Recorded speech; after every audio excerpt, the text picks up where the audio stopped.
The moment everyone was waiting for finally arrived. Today, Vegapunk is about to drop a secret so dark it is going to force the five elders out of hiding and turn Egghead into a full-on nightmare. Back in Egghead, Bonnie's absolutely wrecked after leaving that secret room. She tells Vegapunk she saw all of Kuma's memory. The old man's all sad because he broke the promise he made to her dad. Just minutes ago, Bonnie was ready to rip the old man's head off, but now she's back to her child form, giving the old man a hug and apologizing. Then, that big mouth of hers asks him to hold out his hand, handing over Kuma's 10-year anniversary gift. It's a sapphire necklace shaped like the sun. Bonnie's pumped because it reminds her of her hero, and Kuma's hero, Nika, the sun god. The old man's like, who would have thought that kid would turn into this? Bonnie asks if Luffy's the son of Kuma's best friend, and Vegapunk says even he was surprised when those two showed up together. Then he tells her everything that happened while she was going through Kuma's memories. A lot went down, right? I mean, she spent like 6 episodes watching that stuff. But finally, the moment we've all been waiting for. We're back to the present where the action is hotter than a barbecue on a summer day, my friend. Bonnie's literally in Saturn's palm, saying it's all his fault. He's the one who made her dad suffer and lose his humanity. The soldiers point their guns at her, and Sanji's pissed because he's stuck. It's not just him. The other 2 weaklings are frozen too. Meanwhile, Luffy's about to pass out asking for food. Please, just a little piece of meat. Atlas says she would get him some but can't move because of the Gorosei's power. The Marines report that they've captured Vegapunk's bodyguard, and poor Sentomaru, aka Big Mac, got beat up before being captured. Kizaru's also face down on the ground, totally immobilized. Looking straight into Bonnie's eyes, Saturn says her dad is dead. He already became a statistic. The Marine HQ wants to know what's happening, but the regular soldiers have no clue. Only the Commodore level can enter the island. Over in frozen Let It Go land, people are reading the news and can't believe the new Yonkou has Vegapunk hostage. They're saying there's no way this ends without some blood being spilled. In another country, they're saying Egghead is even more surrounded than Ohara was, and they're wondering if Dr. Vegapunk is okay. Back at the Revolutionary Army base, Dragon asks where Kuma would go if he had any control over his body. The Funko Pop head guy says if it were him, he'd attack Mary Joie without hesitation. But Kuma? Nah, he'd go somewhere else. Saturn says it's time for Bonnie to meet her dad in the afterlife. The soldiers get ready to fire, and everyone's freaking out. But Bonnie tells him to screw off and says if she's going down, she's taking him with her. She uses a distorted future of Nika. Saturn can't believe his ears when he hears it. He's even more shocked when those giant arms land right in his face. And even more shocked when Bonnie's attack fails and doesn't even tickle him. The bastard starts squeezing her harder, saying she only knows Nika's name because she's Kuma's daughter, but she has no clue what Nika really is. He says she still hasn't connected Nika with the white version of the Straw Hat Pirates and calls her dumb as a rock. Meanwhile, Luffy's stuffing his face with Happy Meal toy, eating the toy that comes with the meal. Saturn asks who gave him food, and the soldiers are like, not us. So that crusty geezer ordered them to slap some sea stone cuffs on Luffy as soon as possible. Up above, Bonnie was trying everything, but she could not even change the Gorosei's age. And the old demon just laughed, saying she could not touch him because he was the one who gave her that power in the first place. The shock hit her so hard her nose started bleeding like she just read the plot of Attack on Titan. He explains it was all just a little science fair project. They tested if they could give a devil fruit power to a literal baby using fruit extract. Turns out, the age fruit was a hit, but totally useless in his opinion. What really matters, he says, is the power to transform into any possible future version of herself. Then this crusty lizard starts mocking her for believing Nika is real. But Bonnie snaps, screaming that he is real. She's been searching for Nika ever since her dad got turned into a walking USB drive. But Saturn says her being this weak only proves she is starting to doubt Nika exists at all. Her dad also believed in that fairy tale one, even said he wanted to save people like Nika. And as if that was not evil enough, this guy casually drops that he did drug experiments on her mother too. Bonnie's heart is beating like it is about to call it quits. Then suddenly, boom! A meteor crashes onto the island, blowing everything up like the season finale of an action anime. Bonnie keeps crying, saying all of this is Saturn's fault. Vegapunk loses it and asks if all this pain was really just one of his sick experiments. The old man cannot believe Saturn had the nerve to offer Kuma a deal to save his daughter, as if he was not the one who caused all of it in the first place. But Saturn, full of himself as always, tells Vegapunk to walk a mile in his boots. Would he care about the emotions of bugs? Trash has no rights in his eye. He stomps the ground like a toddler having a tantrum and says, Garbage is not worth sympathy. Meanwhile, that meteor? It was Daddy of the Year landing in style. The Marines are panicking. Was that a pacifista? But nope, this one has bear paws. That was the real Bartholomew Kuma. He blasts a Kamehameha that deletes a whole building like it owed him money. A soldier screams that the southeast coast of Egghead is under attack by ex-warlord Kuma. Everyone is losing their minds, and Vegapunk asks what Kuma is doing here. Saturn, the cocky lizard that he is, says there is nothing to worry about. Kuma cannot possibly be there. Yeah, okay, keep telling yourself that, Cupcake. This Gorosei goon is about to meet the real definition of fear. Bonnie is so scared, she cannot even hear what anyone is saying. Doberman orders everyone to open fire to stop Kuma from reaching the center of the island. They launch cannonballs straight into his back, but the dude does not stop. He is marching like a tank, ignoring bullets like they are mosquito bites. He nearly falls, but then he hears Bonnie crying, and suddenly he finds strength in places he did not even know existed.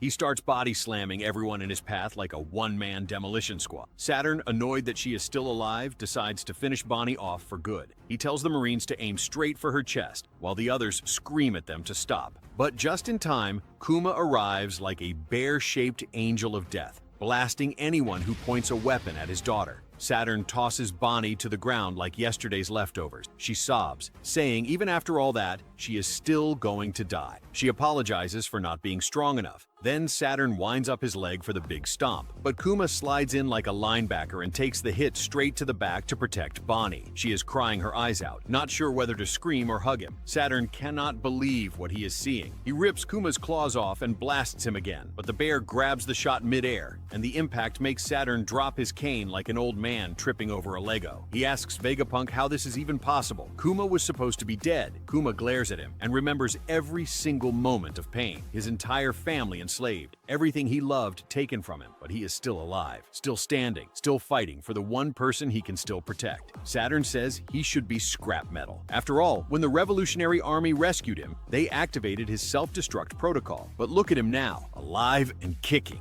And with all that pain built up inside, he throws one punch fueled by every ounce of rage he's carried for decades. And that hit sends Saturn flying like he just got launched out of the One Piece universe. Everyone is stunned. Bonnie is sobbing. Kuma's punch was so strong, it sent Saturn flying and knocked down a bunch of buildings. They came crashing down on that fool, squashing him like a pancake. The crew was absolutely stunned, unable to believe their eyes, and the Marines were just as shocked because he literally just punched one of the most powerful authorities in the world. This punch made Luffy's smack on the Celestial Dragon look like child's play. After that, Kuma collapsed to his knees, and the soldiers rushed to rescue Saturn. Bonnie kept crying, but the Straw Hats could finally move again. They rushed to take Bonnie, but Sanji told them to stop, because even though Kuma was all stiff, he managed to move just enough to get to his daughter. But the worst part was when Sanji realized the FBI could be knocking on his door any moment now, because now he knew Bonnie was actually a kid. Kuma hugged her, and Frankie was out here competing with the girl to see who could cry more. Vegapunk was completely lost because he had installed a self-destruct device on Kuma, and once the switch was flipped, he should have been completely immobilized like a vegetable, and even science couldn't explain it. He says it's not physical strength that makes pirates special. Meanwhile, Kizaru was finally getting back on his feet, and Sentomaru, all battered up, was happy Kuma made it. But the soldiers were freaking out because they couldn't find Luffy anywhere. They didn't know how to report that he'd just dipped.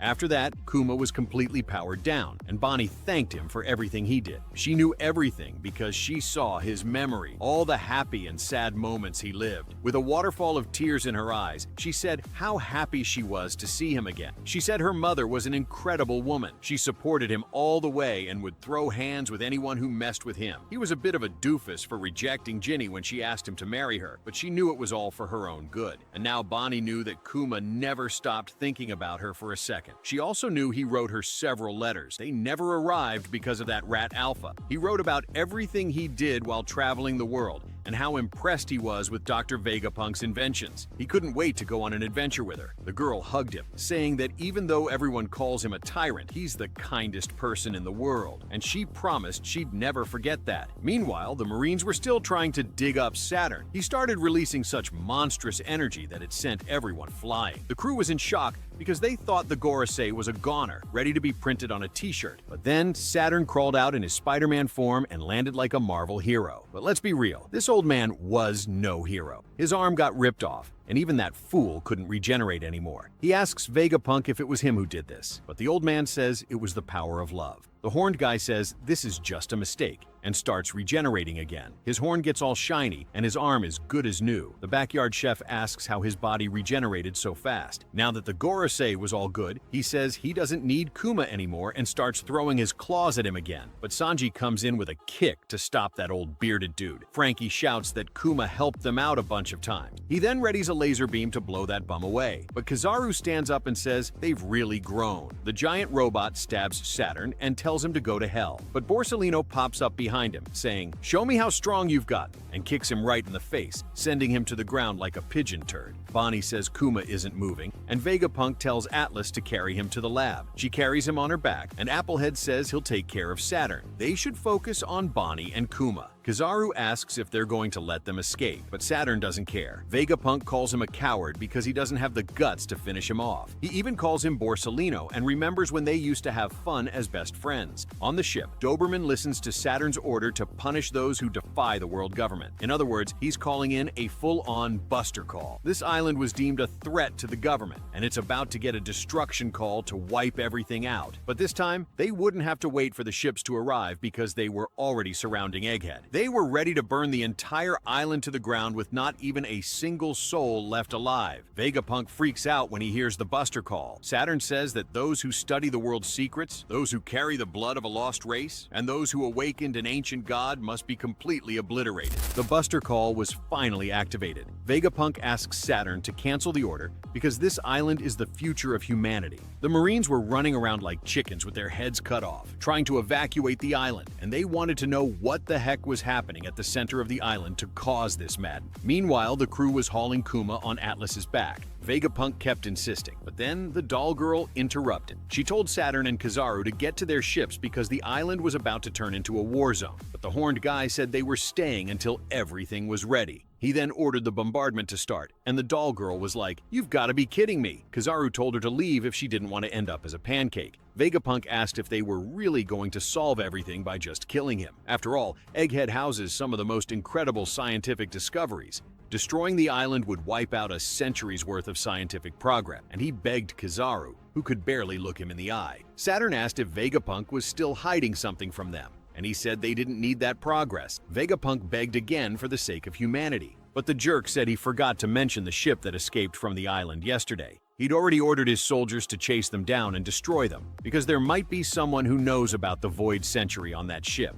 And to make sure no one survived, he sent a warship to turn them into chopped meat. Vegapunk lost it because those people were innocent and didn't know anything. But Saturn said they were complicit, just like the people of Ohara. They broke the law and got what they deserved. So all of them, along with the island, deserve to be wiped out. What a nice guy Saturn is, huh? Just setting humanity back. The ships were almost ready to fire. The Straw Hats took the opportunity to escape through the vacuum rocket while Vegapunk distracted the ace. Bonnie asked what would happen to Vegapunk, but Sanji told her not to worry because he'd go fetch the old man. He then called Nami to check on things. He explained that Saturn triggered that damn buster call. Chopper and Usopp were freaking out, saying they couldn't take any more of these destruction calls. Imagine Robin, who's about to get her third one, considering she already survived one when she was 8. Chopper told her to keep resting, and Nami asked if Luffy was down there. Sanji didn't know where he was, but figured he was fine. And Zoro was still fighting Rob Lucci. Jinbei went to help Zoro so he wouldn't get lost on the way back. The problem is, they couldn't use the Vega Force to take them to the sea anymore. Kizaru destroyed it, but then she said that Brook had an idea to escape. Meanwhile, Brook was cracking up, saying that carrying a ship on land was nothing for him. Lilith said he was a genius, because this way they'd reach the exit super fast, since he froze the clouds to make the ship slide. But then she asked how they would stop the ship,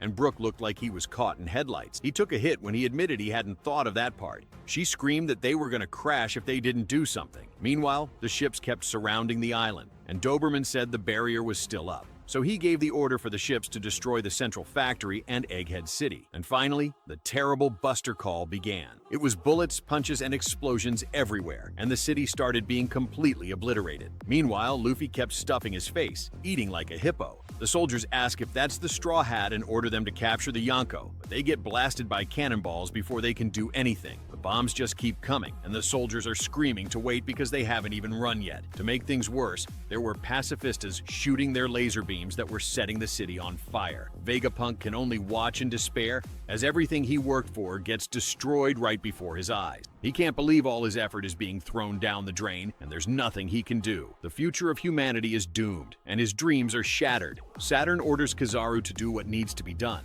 and holding back his tears, he walks towards Vegapunk to execute the guy. Sanji shows up, asking what the hell Vegapunk is still doing here. Atlas's group was escaping on the vacuum rocket, but, of course, good things never last, because Kizaru suddenly appears beside them and whips them with a laser beam, slicing their ship in half. The crew flies off, and Sanji speeds off, yelling he's going to save Bonnie. The rest of them can just figure it out. Saturn tells the pacifistas that the targets are Bonnie and Kuma. They prepare missiles to exterminate them both, but the pacifistas recognize Bonnie and hesitate. The real Kuma grabs Bonnie mid-air, and Saturn laughs, saying this is so ironic, because Kuma sacrificed himself to save Bonnie, and now his own clone is going to kill her. He says it's a fitting end for these insects. Vegapunk watches Bonnie fall and says that when he found out she had become a pirate, he shook in his boots because he knew a horrible future was waiting for her. One day, the pacifistas with her father's face might be ordered to execute her, but outside, the Marines failed to destroy the escaping researchers. Their ships were completely obliterated. In their last breaths, one of them sends a message to Kizaru saying that someone is heading straight for Egghead. Egghead Island was getting totally wrecked, and out of nowhere, Toei threw in some fucking 3D into the anime. But hey, we're rolling with it. I was this close to exploding at home with all that quality. The Marines pointed their little piercing toys at Luffy in whale mode, and he just tells them to try their luck if they think they stand a chance. The kid starts snoring like a motorcycle and does a super digestion move that instantly snaps his body back to normal. And the chubby guy is already trying to learn how to eat that much without gaining a pound, just sitting there wondering where all the food went. Suddenly, bombs started raining down where they were. Luffy grins, and the guys were getting swallowed by the flame. Someone asked where the Straw Hat went, and all they got was laughter along with the drums of freedom. The Marine says even though he's a Yonko, they have the numbers. So the three of them were going to grab him with Kairoseki together. They pulled out their handcuffs, but before they could finish counting, the ground started bouncing like a trampoline. Everyone got thrown into the air and ran straight into the kid cosplaying as Jack Frost, sprayed all that white powder in his hair, but let's be honest, it looked like he snorted a bit too. He's bouncing around like a 5-year-old, and the soldiers who were full of courage just moments ago take the chance to leg it. Back on the ships, they kept launching cannonballs at the island, and I cannot handle this CGI. It goes from 3D to 2D in 1 second. At the center, Vegapunk watches the crew falling from the sky like pigeon poop. He calls Atlas with his walkie-talkie to save Bonnie and Kuma. The rest of them can just figure it out. Saturn orders the pacifistas to shoot them, and Sanji's climbing in slow motion to rescue the girl. Atlas reaches Bonnie and tells her to listen carefully. The girl makes a weird face but follows instructions, turning to the pacifistas and ordering them not to shoot and to help them escape the island. Nobody understood a thing, and the soldiers on the coast swear they heard something. Then, just like that, the pacifistas obey and turn their lasers on the Navy ships. The game literally flipped in 5 seconds, and now all the Marine weapons are pointing at themselves. They sent a Kamehameha that blew up the ships, and that 3D wooden stick nearly shot through my computer screen. Vegapunk breathes a sigh of relief as it works, and the vessels start getting wrecked one by one. The old man says his only fear is that Bonnie ends up as dust at her father's hands. There is no way he could let that happen. That's why he programmed all the Kuma Pacifista clones to obey Bonnie, with a control chip even more authoritative than the Gorosei themselves. That way, Kuma would always be on her side. But then Saturn stabs him in the back with those sharp claws. He tries to cosplay Ace with a hole in his stomach, but Saturn is blind as a bat and hits his chest instead. Everyone goes nuts, and Bearded Hornhead orders Kizaru to wipe them out immediately. Borsalino teleports in, raining shots that leave them like a colander full of holes. Sanji launches himself at the Admiral with a flying kick, but he dodges, saying he's going to cut those two in half. He tells Bonnie not to worry though. It will be fast and painless. The Egg Fryer activates turbo mode, running at 300 miles per hour. But it's too late. All they hear is a maniacal laugh and a giant fist barreling in, smashing Kizaru like a bullet train. The lantern guy kissed the ground, and Luffy grabbed his arm. This kid is so insane he lands that punch straight from the floor while bouncing around like a flea. He's like, now that my stomach is full, I am going all out. 100% power. He turns the entire island into a giant giant bouncing playground that just will not stop dancing. Saturn is totally confused because the ground looks like jelly and the kid is hopping from side to side like a frog. The crew falls from above, but instead of splatting on the floor, they land perfectly fine. And they're still right in front of the big boss, who just told Vegapunk to take a nap. The soldiers are so distracted by the bouncing island, they totally forget they are being blasted with bazookas. Kizaru gets up from that hit, and Bonnie runs straight to the old man with the apple head. She's relieved he's still breathing and yells for everyone to get out of there. But Saturn the Horned tells them not to waste their time because bugs always meet the same fate. Out of nowhere, a beat drops that shocks everyone. Luffy fires up his JBL, blasting a wicked pagodown beat that even wakes Emeth from his 200-year beauty sleep. Bonnie hears the song and immediately remembers Nika's dance her father taught her, the same one they used to do together every night. Kuma says that one day Nika would show up, cracking up and shaking that booty. Vegapunk asks if she still hadn't realized, but even he wasn't sure until he saw it with his own eyes. The Straw Hat Luffy that Kuma had protected so fiercely was none other than Nika, the sun god. And when Bonnie sees the kid striking that pose, there's no more doubt. She starts crying because Kuma was right the whole time. Vegapunk says that this Buster Call is useless. People from all over the world have been waiting for this for centuries. Meanwhile, a massive ship is heading to Egghead. The Navy ships are falling one by one with nothing they can do. The lookout warns something is approaching, but it is not a sea beast weapon. They come face to face with a colossal ship and rush to alert all troops. The shields and Viking banners erase any doubt anyone could have had. Everyone thought these guys had disappeared over 100 years ago, but this ship is only massive because its crew members are even bigger. They are about to plow through every Navy troop gathered, bomb raining down, but the cannonballs barely scratch the boat. They ask what the hell these giants are doing here, and from above,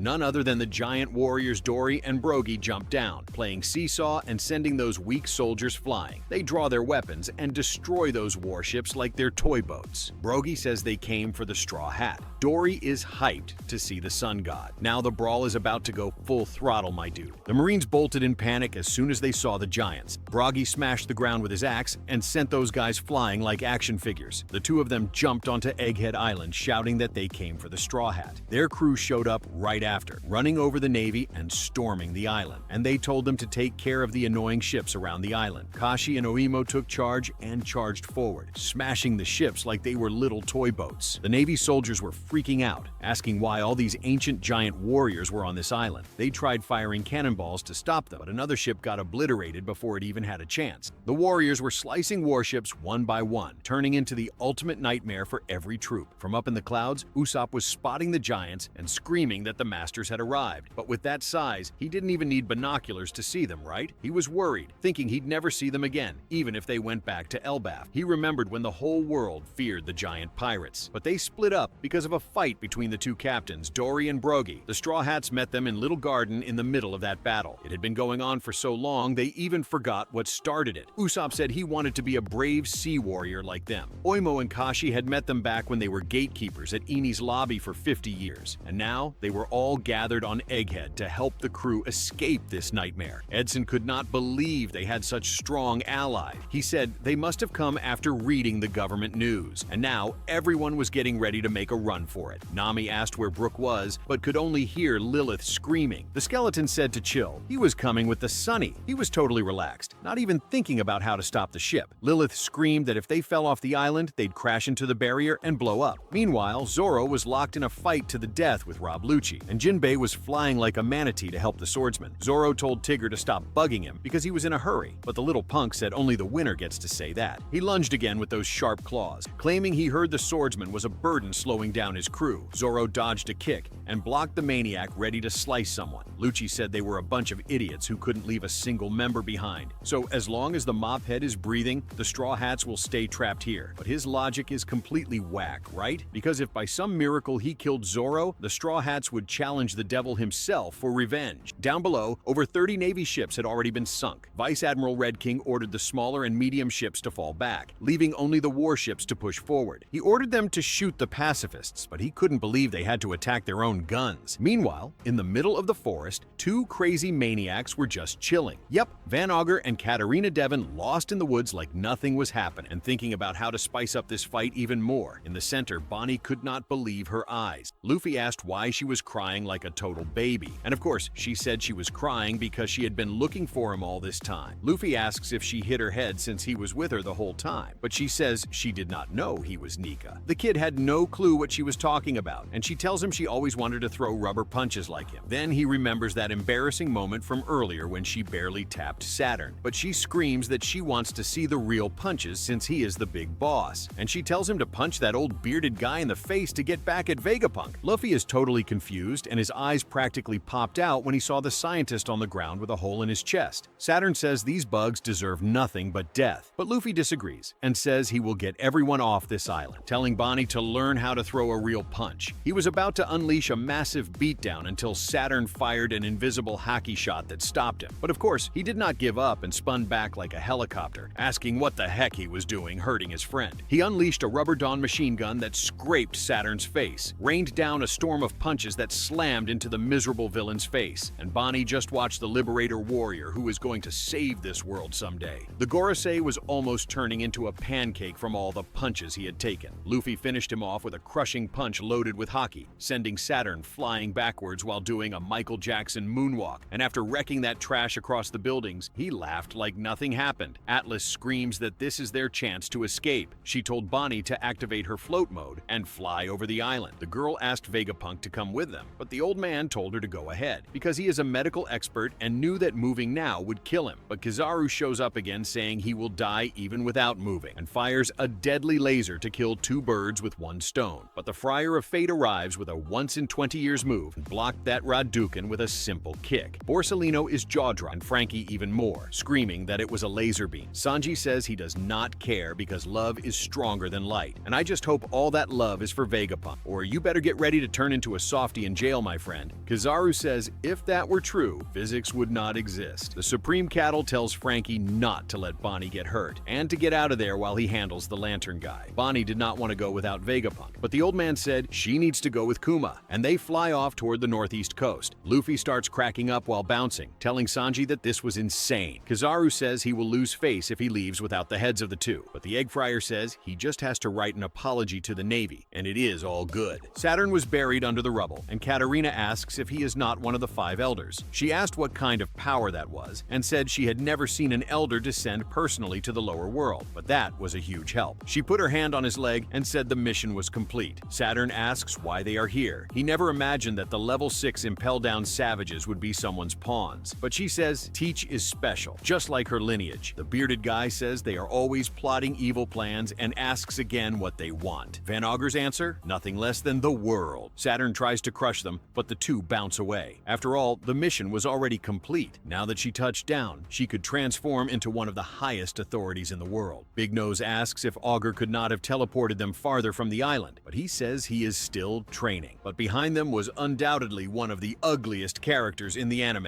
Caribou was crying his eyes out and begging them to wait. He said he never expected to see these two legends here, Van Auger the Supersonic and Katarina Devon the Crescent Moon Hunter. He said he went to the sea with the dream of being like them. His dream is to be one of Teach's men, the terrible Blackbeard, and he begged them to let him see the captain. Caribou says he is hyped to finally meet Blackbeard's pirates. He's been waiting for this moment his whole life. Says there's something Teach is gonna love knowing. So if they introduce him to the captain, they'll earn some brownie points with the big guy. But Auger points that weird poking device at him, and the slimy dude freaks out, saying he's not their enemy and that this meeting is fate. The sniper wants to know what a pirate like him is doing on a world government island. He says the captain has tons of assassins on his tail, but Caribou swears he is not one of them. Adds that if they kill him now, Teach will smash their faces in, and that only makes Auger more pumped to pull the trigger. He claims to have info no one else has, but Katarina says it's just a bluff from some idiot trying to save his own skin. Yet he is certain this info will shake the whole world. It's about the ancient weapons named after the old gods. One of them is Poseidon, the power of Princess Shirahoshi, and the other is Pluton, hidden somewhere in Wano. Probably. Only he and the Straw Hats know where these insane weapons are. Van Auger asks what he knows. Of course, he cannot spill it here. Says if they let him meet Teach, he'll hand over everything. Meanwhile, off the coast, a massive war rages between the pacifistas and the Navy ships. Ships keep getting blown up one by one. Sailors try to fight back, but the pacifistas' bubble shields are so strong they laugh off cannonballs. The Navy tries to retreat, but the pacifistas show no mercy. blasting lasers that annihilate everything. Vice Admiral Doberman orders the ships to pull back from the shore. They had zero chance against these giant robots, and Egghead will be impossible to take if they do not regain control. Other Vice Admirals start whining that nothing but disaster ever happens on this island. They want to cancel the Buster Call now that the giants are on Egghead. But Guillotine says Vegapunk gave the pacifistas authority to a pirate. That means they gotta make the old man suffer and regret betraying the world government. So the new plan is to regain control of the pacifista. And for that, they need to take out the pirate jewelry Bonnie. Vice Admiral Tosa is already racing toward them, trying to get close enough to take out the girl. They notice the Marine getting close and push the Dom boots to max power. But Frankie is not used to this speed and almost faceplants straight into the dirt. After flying like a confused cockroach, he regains control and has to zigzag between the trees so he does not become a woodpecker. Tosa is more of a brute and wants to prove he is no soft punch. He starts smashing trees like a raging bear, and if he does this to a thick tree, imagine what he would do to tiny Bonnie. He says his claws are 10 shiggins that can tear through even armor. Finally, he gets close and goes in for a Tosa bite ready to crush the poor girl. But at the last second, a massive axe falls right on him. Everyone is confused and just sees Broggy and Dory grinning like a couple of maniacs, are in shock asking what the giants are doing on this island. They are already pressed for time and more enemies show up. Broggy asks who they are. He checked the wanted posters for the new members but does not recognize any of them. So they ask if they are Egghead workers. Dory says they came because of the straw hat, and Frankie asks what they could possibly have against his captain. But the giant replies they hold nothing but gratitude. They are warriors from Elbaf, so if they are Luffy's allies, they will protect them at all costs. Other giants show up, saying they are all on the same side. Frankie loses it because he was about to soil his pants from sheer terror. Broggy apologizes, saying it is all his fault. The giants burst out laughing. Bonnie jumps in to say that Luffy, Sanji, and Vegapunk are still in the center of the island. She asks if they can help, and Big Mac says of course they can. So the crew hops a ride with the giants to their ship. Blackbeard tells them to leave everything to the captains, and Frankie asks if these are the masters Usopp is always talking about. Meanwhile, at sea, the Vice Admirals are furious they lost contact with Tosa. They speculate he was either defeated or ran into a giant, which honestly is basically the same thing. Unless that Marine was Levi Ackerman, then the giant would be shaking in his boots. Pomsky was heading to the island and Bluegrass was coming by sea. Meanwhile, Doll's kitty flew and hitched a ride with the crusty old lady. If this woman did not have lungs black from smoking, I might even marry her. The old lady with dentures asks if she has ever fought a giant. Doll says her boss 20 years ago was a giant. Bluegrass adds that Saul was insanely strong back then. The giant who looked like a beaver asks where the rest of the crew is. When Frankie says they are in the lab above the clouds, the giant thinks they are in Skype. Up above, Saturn is a complete wreck. His body starts shaking, and he transforms into a Satan uglier than before. Wherever the spider lady walked, everything rotted. Luffy rushes to check if Vegapunk is okay, but the old man's heart is already close to retiring permanently. The kid says if the crown does not fight, they will not make it, but he would die for sure if he moved. Kizaru complains that they are nothing but headaches, and Sanji says it is time for him to go home and stop bothering everyone. But Saturn comes back looking like a Twitter feminist ready to cancel you. Luffy says he promised to help Apple Uncle escape the island, but Vegapunk says there is still something he needs to protect. He wants to tell Bonnie about her authority when she grows up, and he asks them to take care of her because her life is in extreme danger. Sanji notes Saturn looks less and less human. He realizes he is poisoning and rotting everything he touches. Gorosei aims at the two distracted people, and Sanji yells to watch out. He saves the old man before he is crushed to dust, but he cannot move much, or he will lose even more blood. Sanji dodges another attack, and Luffy gets ready to strike back. With two massive slaps, he claps and starts mocking Saturn. The guy flies into a rage, swinging at the kid in every direction. The captain orders Sanji to get the old man out. He blocks Gorosei, who was about to interfere, saying that this horned fool is no match for them. The horned villain goes full berserk, and Luffy dodges every blow while laughing at him, making Saturn look like a fool while the two escape. Vegapunk says that is enough, but Sanji tells him to shut up, and he takes a boot right to the face to teach him a lesson. The old man flies back, and the pub cook realizes things just got serious, because Kizaru plunged his sword into Vegapunk's back, leaving a massive hole in his chest, sending him crashing to the ground. Sanji and Luffy scream in panic, and his vital signs start dropping fast. Luffy orders Sanji to get Vegapunk to the other side of the island, and with an even bigger hole in his chest, the old man is hanging by a thread. Borsalino is already on their tail, but Luffy is not having it. He starts growing massive while yelling at them, calling them a bunch of miserable jerks. He grabs Kizaru midair with his right hand, dodges a massive blow, and snatches the horned guy's head, making those two punks truly feel the wrath of a Yonko when he is pissed. He starts crushing them, yelling that they are going nowhere. Vegapunk starts laughing at the kid putting the big guys in their place. In his last words, he says there will be nothing left for the weaklings. His heart finally stops, and Sanji screams like a madman. He tells him to hold on and asks why he is smiling. But then a broadcast starts rolling across the entire world. He introduces himself as Dr. Vegapunk, a humble and genius scientist, and he says the message he is about to leave will shock the entire world. It is none other than the hidden truth of the world itself. Shaka says it is not smart to just blurt it out right away. People need to actually pay attention. The old man warns that the moment some sneaky journalist finds out, it will spread all over the world. But the giant robot says there is a chance they can manipulate the info. So they decided to stall a little before dropping the real bomb. They said these mind waves will broadcast worldwide, hacking the Navy's system and creating one massive transmission. The Marines tried to shut it down but could not stop it at all. The tavern cook is completely lost and asks why he is hearing Vegapunk's voice. Saturn and Kizaru are still trapped in Luffy's grip like flies in a spiderweb. Shaka says they need to wait until everyone can turn on their video Den Den Mushi, and Luffy spots the helmet dude, who says they will wait 1 hour so the whole world can get ready. Saturn is in shock, asking what they plan to reveal. Vegapunk says 1 hour is way too much time. Nami and Usopp start whining that while they are doing everything to escape, Vegapunk is just chatting away. But Chopper and Tinhead find it weird because they heard Shaka's voice even though he got shot by York. Not even Edison knew what the heck was happening. The giants marched through the forest with huge grins because something big was about to go down. They kept searching for the Straw Hat. The Marines joined up, and the giants called them a bunch of idiots. The soldiers fired and caused a massive explosion, but it did not even tickle these monstrous warriors. They hit back by smashing their axes into the ground and sending everyone flying, destroyed that human anthill in the blink of an eye. Meanwhile, Vegapunk says he will give them 10 minutes to get ready. Innocent Luffy says, as usual, that Vegapunk and Shaka are still alive and kicking. Now it was time to wipe out those government trash. Over in Marijois, the Celestial Dragons wanted to know what kind of broadcast this was. St. Marcus asks what happened to Vegapunk. Saturn replies telepathically that Kizaru killed him, and he saw it with his own eyes. Topman El Bigodon says he could only have left a message programmed to trigger after his death. They needed to find the source of the broadcast as fast as possible. It had to be somewhere in Egghead's Labia Stratus, protected by a barrier. The only thing they knew is that if Vegapunk reveals the truth about the world, Imusama will shred them to bits. While waiting for the 10 minutes to pass, the old man goes to grab a coffee. In Dressrosa, the people start realizing something, saying that the famous Dr. Vegapunk is trying to reveal something to the world. Everyone rushed to the plaza to watch on their video Den Den Mushi. At this speed, the signal would barely make it before the speech ended. Rebecca arrives from training, ready to watch the broadcast. Leo and Kabu show up asking if this is the scientist Luffyland held hostage. But Rebecca tells him to stop being dumb because this is obviously government lies. Lucy would never do something so cowardly. Hiro says it looks like Vegapunk is speaking freely and on his own, so he is probably not being threatened by anyone. In Fuchsia Village, the people were also getting ready. They thought it would be about Luffy doing something bad again. They said this truth about the world thing is total nonsense, but they were still curious. The village is poor and could not even afford a video Den Den Mushi, so they would just listen on the radio. In Water 7, everyone started waking up in the middle of the night. Iceberg immediately tells his maid to get the video Den Den Mushi ready, but the girl was sharp and had already turned it on. She even set up screens at all the shipyards. In Morgan's magical balloon, Wapel Windhead is completely confused. The parrot explains that Vegapunk is broadcasting this using Navy tech. Vivi asks where Luffy and the others are, but Morgans calls her dumb and tells her to check the timestamp on the recording. This is not Egghead's current time, so these images must be pre-recorded. He says the place must already be worse than hell after a buster call, and he wants to make a headline about this story that will shake the world. Vivi can only pray that Luffy and the others get out alive. In West Blue, everyone is ready for the broadcast, saying this scientist is crazy for chopping off his head and sticking an Apple antenna on it. In North and South Blue, people are curious about what he wants to say to the whole world. And in the Three-Legged Women's Kingdom, they are drooling, calling Vegapunk the old man on the boat. Shaka says it will take 10 minutes to brew the coffee, but at this rate, nobody will even get a sip. Ivankov starts laughing at Vegapunk's head, which is